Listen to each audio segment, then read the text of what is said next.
السلام علیکم، ہم سب نیوز کے ساتھ میں ہوں محمد حارث۔ نظر ڈالتے ہیں اب تک کی ہیڈ لائنز پر۔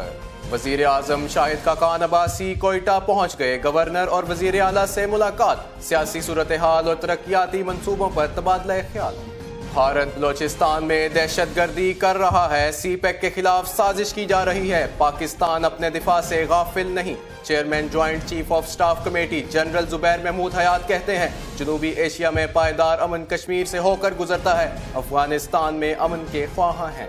بھارت میں پاکستان کے سابق ہائی کمشنر عبدالباسط کہتے ہیں، مسئلہ کشمیر کے منصفانہ اور جلد حل کے بغیر خطے میں امن ممکن نہیں۔ پاکستان بھارت کے ساتھ مذاکرات چاہتا ہے، بھارت کو سنجیدگی دکھانا ہوگی۔ افغانستان میں قیام امن کے مفاہمتی عمل کو آگے بڑھانا افغانستان کی ذمہ داری ہے۔ جرمن ناظم الامور ڈاکٹر جانس نے کہا کہ جنوبی ایشیا کو مثبت مذاکرات کی اشد ضرورت ہے۔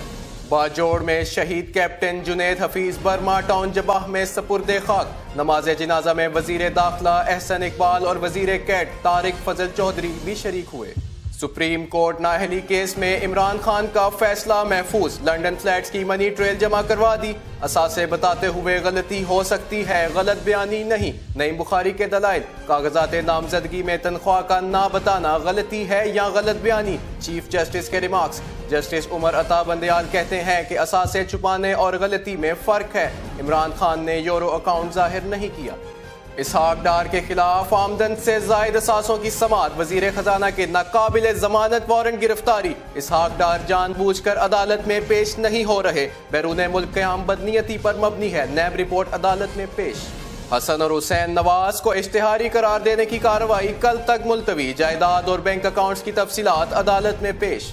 اسلام آباد ہائی کورٹ نے انتخابی اصلاحات 2017 معطل کر دیا، عدالت وفاقی حکومت کو سنے بغیر انتخابی اصلاحات بل کو معطل نہ کرے، ڈپٹی اٹارنی جنرل کی استدعا مسترد۔ میانمار کی فوج نے روہنگیا کے بحران کے بارے میں کی جانے والی اندرونی تحقیقات کے نتائج جاری کر دیے ہیں، جن کے مطابق اسے الزامات سے بری الذمہ قرار دیا گیا ہے۔ امریکی عدالت نے امریکی حکومت کی جانب سے 6 مسلم ممالک کے شہریوں کی امریکہ میں داخلے سے متعلق پابندی کو منظور کر لیا۔ جن ممالک پر پابندی لگائی گئی ہے ان میں ایران، شام، لیبیا، یمن، صومالیہ اور چاڈ شامل ہیں۔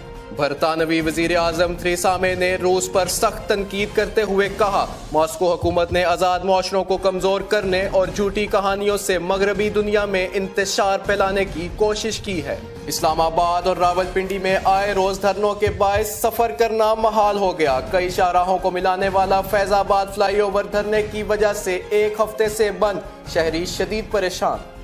معروف ہدایت کار شعیب منصور کی فلم ورنہ کو نمائش کی اجازت نہ مل سکی، جس کی وجہ سے لاہور میں ہونے والا پریمیئر شو منسوخ کر دیا گیا۔ پاکستان سپر لیگ کے میزبان شہروں کی فہرست میں ابوظہبی کو بھی شامل کر لیا گیا، آئندہ برس متحدہ عرب امارات میں ایونٹ کے میچز دبئی اور شارجہ کے ساتھ ابوظہبی میں بھی ہوں گے۔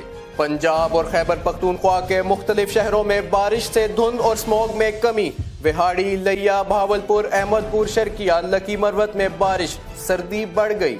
ہیڈ لائنز میں اب تک کے لیے اتنا ہی، مزید خبریں جاننے کے لیے دیکھتے رہیے ہم سب نیوز۔